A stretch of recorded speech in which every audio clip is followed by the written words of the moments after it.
everyone, welcome back to another video on the channel. We're back with a daily race driving at Bathurst in the Super GT cars. This is the first time I've ever done this combination at this track. I've not seen it come up on the daily races since I've been doing the daily races. So I decided to do this one. I did an okay qualifying lap of a 1:51.2. There was a bit more potential, but obviously decided to do some racing, and this was the second race of the day. Starting in P3 there, just behind the very fast driver in front of me there, Matty 278. Very fast driver, one of the fastest on the game when he's holding it up. So aim is to stay with these drivers.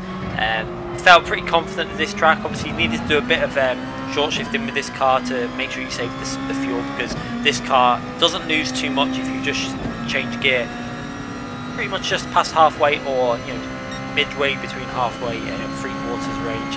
It doesn't lose too much acceleration. You can see going into this corner just behind P2 and P4 just following behind there. I had to back off slightly on the exit of that corner as I was getting a little bit close to the wall. We're going to keep this footage all on board for this video. Obviously the last two videos I've done quite a bit of editing and changing the camera around, but for this race it's all on board gameplay footage. I like to mix it up obviously. So following ourselves now through the twisty section at Bathurst with this car, so much downforce, so much grip, it's flat out pretty much all the way through. You don't need to lift through this part now.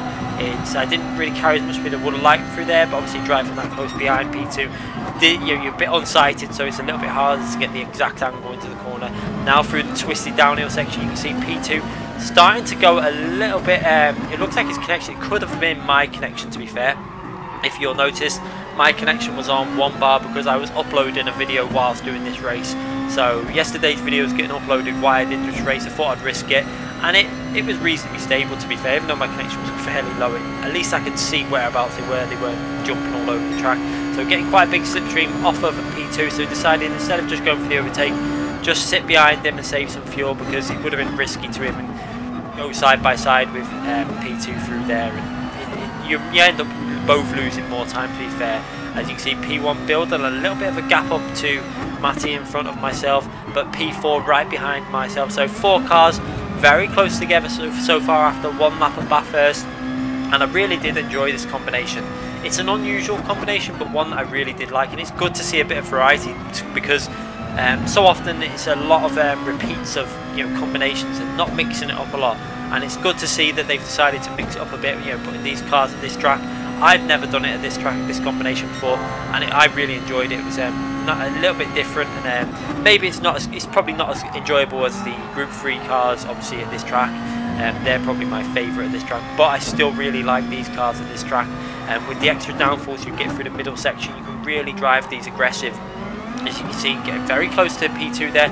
His car looked really unstable. I don't know whether that was a lot of that was because of my connection making his car look like that, or whether he was actually having a little bit of trouble keeping the car, traction on the rear end. But some of it probably was my connection. So I actually skimmed the wall going through there, but luckily managed to hold on to P3 and didn't lose too much time to P2. So just trying to get back in that slipstream again, driving fairly aggressive on the downhill section. This race was about obviously trying to save a bit of fuel, because you needed to do one stint on 5 laps and another stint on 4 laps. So for the first stint was always going to be a case of doing some saving, short shifting, because you needed to pretty much do it to get to the end. If you drove it, revved it out pretty much every lap, I don't think you would have got all the way around to the end of lap 5. So that's why you'll see sometimes shifting, and also putting the fuel mixture down slightly when we're going at the end of straight. Sometimes I was using fuel mixture 2 or 3 if I didn't have the car right behind me, like there, P4 very close, so I couldn't really start doing any sort of fuel saving there, because he would have been able to make a move on me. But I've lost a bit of time to P2 at this phase of the race, a bit unfortunate. I lost a slipstream through mistakes of my own. It wasn't the best drive I've ever done, to be brutally honest, this race. A lot of mistakes, but it was a really intense battle between these 4 drivers you can see on screen at the moment. Matty and P2 there losing a bit of ground to P1.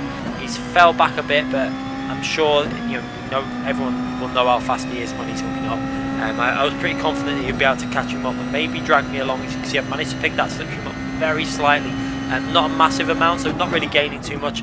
I think when you're just under a second, you don't actually gain that much. You've got to be under 8 tenths to really feel the benefit of any form of slipstream benefits there.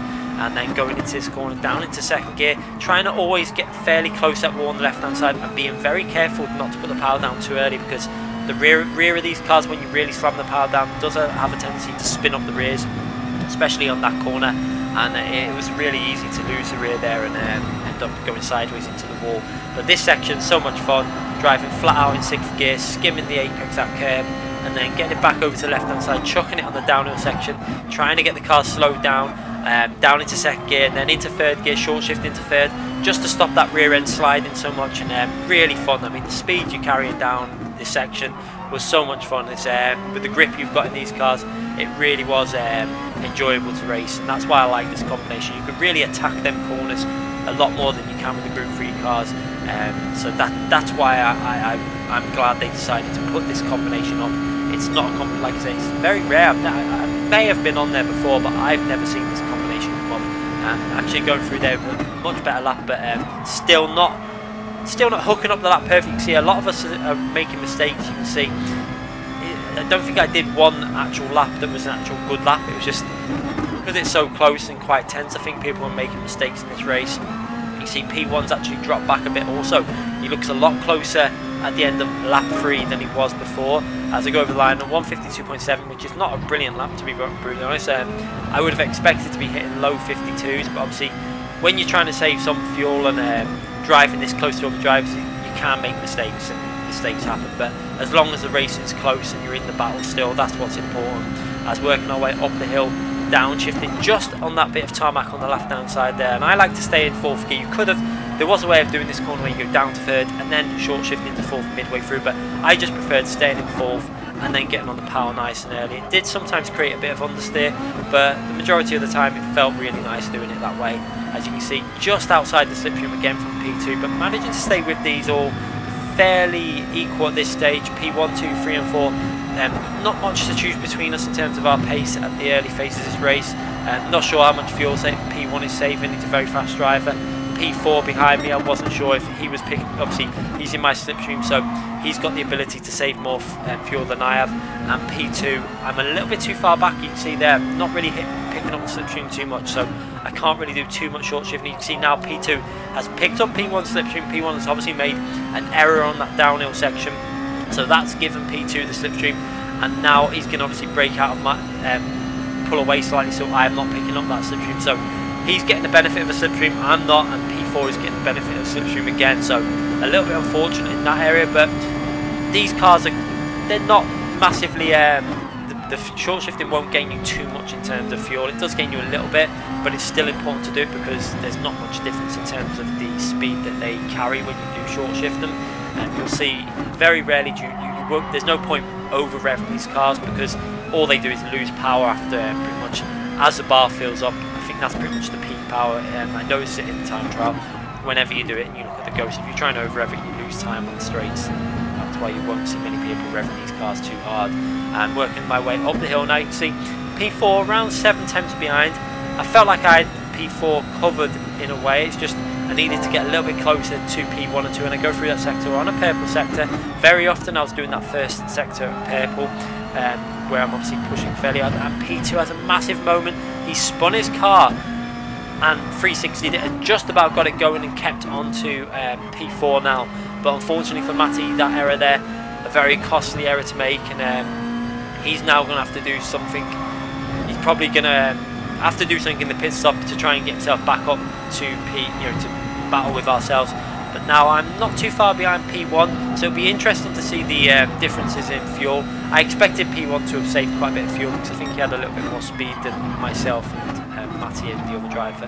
As we're going on the downhill section now, trying to push really hard. I wanted to try and break the slipstream of P3 before I went in the pits, just to make sure that I've got at least a second gap. It just gives me a bit more freedom when I get into the pits for either under fueling or getting a gap when I come out. I wanted to make sure he was out my slipstream, because I feel like he's benefiting from my slipstream a fair amount in this first stint. You can see there, going down the straight, going through the sector, lap again. Not a bad lap, but it's not been great again. I didn't really hook up any laps in that first stint really. But P4, obviously Matty and P4 there, really he got a little bit lucky that he managed to 360 the car, and although he lost some places, he's only lost about 2-3 seconds in terms of actual race time, so kind of got away with that one. Going into pits, trying to drive it fairly aggressive. You can see down to 1.5, 1.6 seconds. In the pits, I've got 2% more than the driver that was behind me. Pretty much the same fuel. Matty's got 1% more, but P1 had 8%. So done a good job there on the fuel saving. On the previous race, I did actually manage to save 9% going into pits, but I was doing a lot more short shifting on the first stint when I did the first race at this track. So I decided to try and underfuel at this stage to see if I could grab the slipstream. You can see I stopped it short of the diamond because I wanted to try and grab the slipstream at P1, but also Matty massively short shifted there. You can see, I don't know what happened. It looked like his car got caught in P1's car as he's come out of the pits, and as soon as he's done that, obviously there's contact without P1 knowing, and it's spun him round. So a bit unfortunate there for Matty, but I think he must have massively underfueled in that stint to get out that far ahead, because he was about 2 seconds behind me and he only had 1% more fuel. So he must have massively underfueled, which would have cost him quite a lot. I think towards the end of the race he would have had to be doing a lot of fuel saving, my guess is.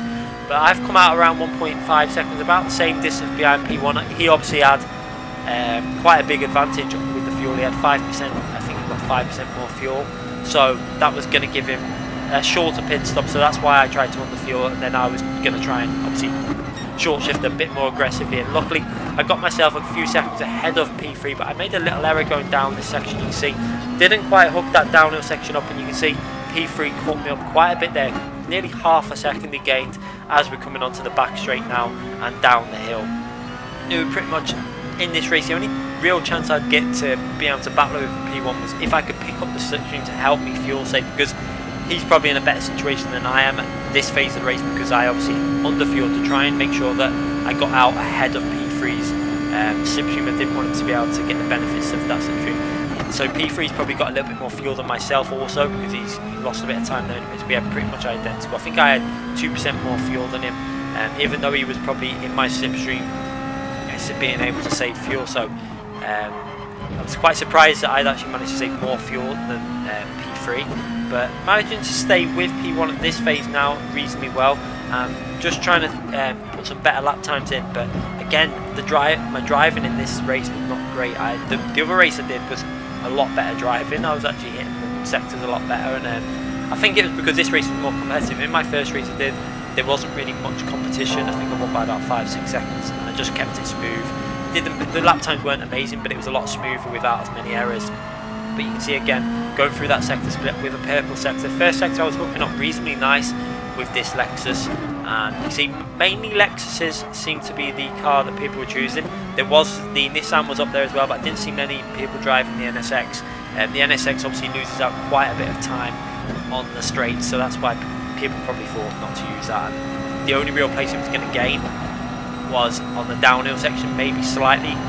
Even then I don't think it gained too much time there, because this was all flat out. As you can see, I have a massive moment and just about get away with that, but I lose quite a big chunk of time, and then again I take too much speed into the downhill section because I'm coming from the wrong angle, and I've pretty much give P3 the chance to get in my slipstream. He's now back in my slipstream, so an error on my behalf.